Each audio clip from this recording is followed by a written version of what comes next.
Bonjour et bienvenue à Gastro 101. Je m'appelle Dr Adriana Lazarescu et je suis gastroentérologue à l'Université de l'Alberta à Edmonton au Canada. Dans cette série de podcasts, nous discuterons de pathologies digestives rencontrées fréquemment en clinique. Avec moi aujourd'hui dans les studios de Gastro 101 est ma co-hôte, Dr Alicia Demers-Leblanc. La semaine dernière, nous avons discuté d'un cas présentant des symptômes de reflux. Si vous vous souvenez bien, ce patient avait des symptômes assez classiques, mais la réponse thérapeutique était sous-optimale aux IPP. Alicia, je pense qu'il serait utile de discuter de l'approche clinique face à des symptômes de reflux réfractaires. Parfait. Comme dit la semaine dernière, jusqu'à 40% des patients avec des symptômes de reflux ne répondent pas à une dose d'IPP une fois par jour. Ce nombre semble élevé, surtout quand l'on sait que les IPP ont une efficacité de plus de 90% pour traiter les patients présentant une œsophagite érosive. Très bonne observation, Adriana. Cela m'amène à discuter plus en détail des raisons possibles de non-réponse aux IPP chez un patient présentant des symptômes de reflux. Une des causes les plus fréquentes est qu'en fait, le patient ne souffre pas de reflux gastro-œsophagien. Effectivement, jusqu'à 50% des patients avec symptômes de reflux réfractaires aux IPP ne présentent pas de RGO après avoir été investigués convenablement. Oh! Je suis surprise qu'un si grand nombre de patients n'aient en réalité pas de RGO. Quelles autres étiologies possibles peuvent expliquer ces symptômes? Les causes possibles sont multiples et incluent les troubles fonctionnels de l'œsophage, comme l'hypersensibilité au reflux ou le pyrosis fonctionnel. D'autres diagnostics pouvant aussi se présenter avec des symptômes de reflux incluent l'achalasie, le syndrome de rumination, l'œsophagite éosinophile, l'œsophagite infectieuse et plus rarement un cancer. Ces symptômes peuvent aussi être en lien avec la suppression inadéquate d'acide, par exemple due à la non-compliance ou à la prise inadéquate des IPP, qui sont des causes fréquentes, ou alors due au métabolisme rapide des IPP, qui est beaucoup plus rare. J'en conclus donc que nous ne devrions pas utiliser le terme RGO réfractaire, à moins que le patient ait été investigué et ait du RGO prouvé. Exactement. D'abord, il y a deux façons de prouver la présence de RGO. Soit par un test diagnostique appelé la pH-métrie de 24 heures, dont nous discuterons en détail dans les prochaines minutes, soit par des signes endoscopiques typiques, comme la présence d'œsophagite peptique, d'une sténose peptique, d'œsophage de Barrett ou d'adénocarcinome de l'œsophage. Alors, quels termes devrions-nous utiliser dans ce cas? D'abord, pour ceux qui voudraient plus de détails sur ce qui sera discuté dans ce podcast, nous vous invitons à lire le consensus de Lyon de 2018. Voyons maintenant les définitions qui devraient être utilisées.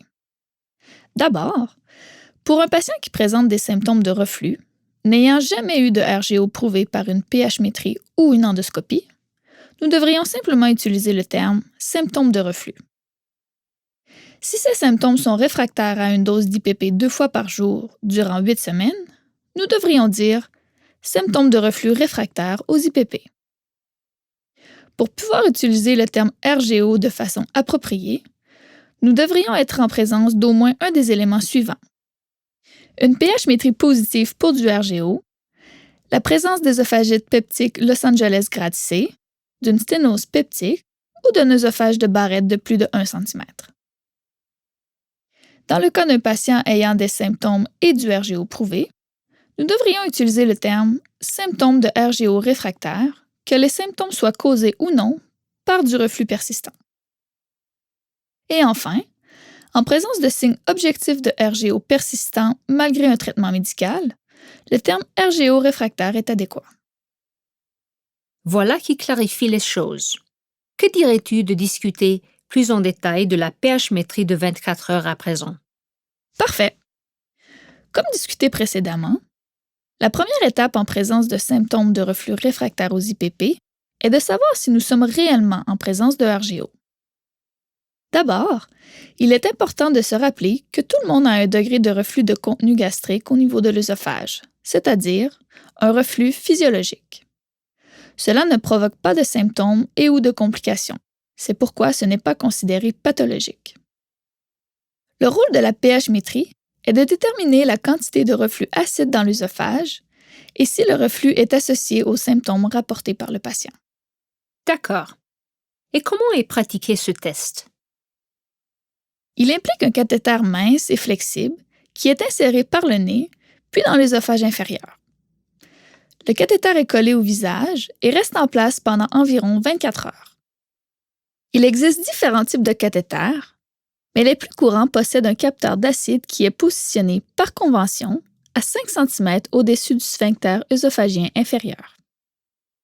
Ce cathéter ne semble pas très confortable. Les patients doivent-ils suivre un régime spécial pendant le test?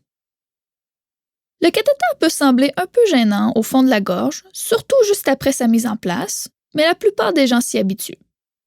Les patients sont encouragés à avoir une journée typique pendant que le cathéter est en place, ce qui signifie une diète et un niveau d'activité similaire à ce qu'ils auraient habituellement.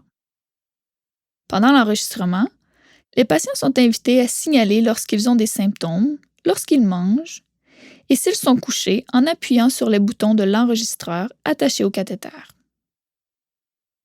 Voici un exemple de l'enregistreur que les patients portent avec eux pendant le test. Après 24 heures, les patients reviennent au laboratoire de motilité, le cathéter est retiré et les données de l'enregistreur sont analysées.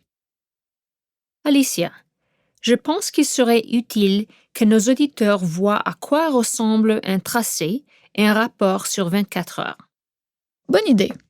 Voici un tracé de pH-métrie de 24 heures. Vous remarquerez la ligne vis-à-vis un pH de 4, en dessous duquel on considère qu'il y a présence d'acide dans l'œsophage. Comment sait-on s'il y a trop de reflux acide? Nous utilisons ce que l'on appelle le temps d'exposition à l'acide, qui correspond au pourcentage du temps où le pH au niveau de l'œsophage est de moins de 4. Ceci est généré par un logiciel informatique. La quantité physiologique d'acide dans l'œsophage en 24 heures est de moins de 4 %. Et pour porter le diagnostic de RGO, ce pourcentage doit atteindre plus de 6 %. Entre 4 et 6 %, le résultat est considéré comme dans une zone grise et d'autres paramètres doivent être pris en compte avant d'infirmer ou de confirmer le diagnostic de RGO. L'étude de pH-métrie de 24 heures donne-t-elle d'autres informations? Oui, elle nous donne la relation entre les symptômes rapportés par le patient et les épisodes de reflux acide. Pour chaque symptôme, le logiciel calcule l'indice des symptômes, ou en anglais Symptom Index, ou SI, ainsi que la probabilité d'association symptomatique, ou en anglais Symptom Association Probability, ou SAP.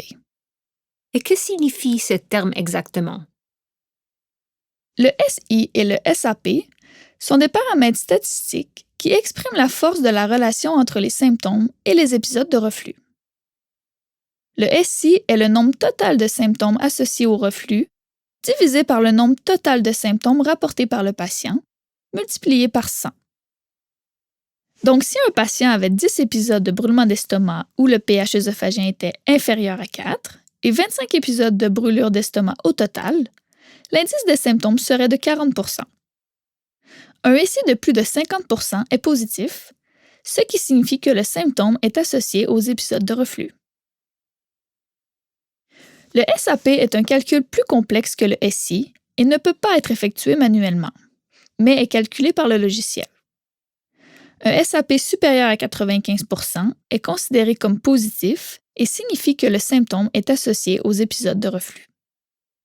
Ces paramètres ne sont pas parfaits et l'association entre les symptômes et les épisodes de reflux est plus grande lorsque les deux sont positifs. Si ce n'est pas le cas, le résultat est considéré comme dans une zone grise et d'autres paramètres doivent être pris en compte. Si le SI et le SAP sont positifs, est-ce que ça veut dire que le reflux acide provoque un symptôme particulier? Non. L'étude ne peut pas confirmer la causalité, mais seulement une association temporelle. D'accord. Les patients qui prennent un IPP, doivent-ils l'arrêter pour faire une pH-métrie de 24 heures? Cela dépend de la question à laquelle vous voulez répondre. Si vous voulez savoir si le patient présente réellement du RGO, alors le test doit être fait après l'arrêt de l'IPP pendant au moins 7 jours. Chez un patient présentant un RGO connu, avec des symptômes persistants sous IPP, l'étude peut décrire tout reflux acide résiduel malgré l'IPP, donc l'étude doit être effectuée avec le patient sous IPP. Si vous obtenez un temps d'exposition à l'acide anormal sous IPP, vous devez vous demander si le patient adhère au traitement, s'il fait partie de ces rares personnes qui hypermétabolisent les IPP, ou s'il présente véritablement du RGO réfractaire aux IPP. Examinons rapidement un rapport de pH-métrie de 24 heures. Bien sûr. Il s'agit d'une étude réalisée sans IPP. Le temps d'exposition à l'acide est élevé à 6,5 %. Le reflux acide s'est produit principalement lorsque le patient était debout et le nombre total d'épisodes de reflux acide est augmenté à 151. Le patient a signalé des brûlements d'estomac et des douleurs thoraciques au cours de l'étude et seuls les brûlements d'estomac ont un SI supérieur à 50 % et un SAP supérieur à 95 %. En conclusion, il y a une exposition œsophagienne à l'acide supérieure à la normale et les brûlements d'estomac sont associés au reflux acide. Ce patient a donc du RGO. Oui, effectivement. Qu'en est-il de la pH-impédance-métrie de 24 heures? En quoi ce test est différent de la pH-métrie de 24 heures seule? L'ajout de l'impédance nous permet de mesurer à la fois le reflux acide et le reflux non acide, tandis que la pH-métrie de 24 heures n'évalue que le reflux acide. N'oubliez pas que le reflux de contenu gastrique dans l'œsophage peut avoir un pH supérieur à 4, ce qui est considéré comme non acide. Les cathéters de pH-impédance-métrie ressemblent à ceux utilisés pour la pH-métrie, mais ils ont des capteurs supplémentaires espacés sur leur longueur. L'impédance est une mesure de la résistance électrique. Elle exploite le fait qu'il existe une différence significative de conductivité électrique entre le liquide et le gaz. L'impédance électrique au gaz est élevée, tandis que l'impédance au liquide, ou à l'acide gastrique dans ce cas-ci, est faible. Le cathéter d'impédance a des paires de petites électrodes qui font passer un courant entre elles. Si un liquide passe, il conduit bien l'électricité et l'impédance diminue. Si un gaz passe, il conduit mal l'électricité et l'impédance augmente. Voici à quoi ressemble un tracé d'impédance lors du passage d'un bolus liquide. L'impédance de la ligne de base chute à l'arrivée du liquide et l'impédance revient à la ligne de base une fois le liquide passé. Comme il y a plusieurs électrodes le long du cathéter, nous pouvons voir dans quel ordre elles sont activées. Pour les gorgées, les électrodes du haut enregistrent le changement d'impédance en premier, suivi de celle du milieu, puis de celle de la partie distale de l'œsophage. Pour le reflux gastro-œsophagien, le flux est inversé. Pour chaque événement de reflux, c'est-à-dire une baisse d'impédance qui se produit distalement puis proximalement, nous pouvons dire s'il s'agit d'un événement acide ou non acide en examinant le pH de l'œsophage. Voici un exemple d'événement de reflux acide. Le tracé du bas mesure le pH, tandis que celui au-dessus mesure l'impédance. Vous pouvez voir la propagation distale à proximale de la baisse d'impédance. Ceci est associé à une baisse du pH œsophagien en dessous de 4. Voici un exemple d'événement de reflux non acide. Encore une fois, vous pouvez voir la propagation distale à proximale de la baisse d'impédance, mais cette fois-ci, le pH de l'œsophage reste supérieur à 4 pendant toute la durée de l'événement de reflux. Est-ce qu'on peut obtenir tout de même un temps d'exposition à l'acide avec la pH-impédance-métrie? Oui, les épisodes de reflux non acide sont rapportés séparément, mais le reste de l'analyse du tracé est le même. La pH-impédance-métrie de 24 heures est-elle effectuée avec ou sans IPP? Comme pour le test de pH-métrie de 24 heures, cela dépend de ce que vous voulez savoir avec le test.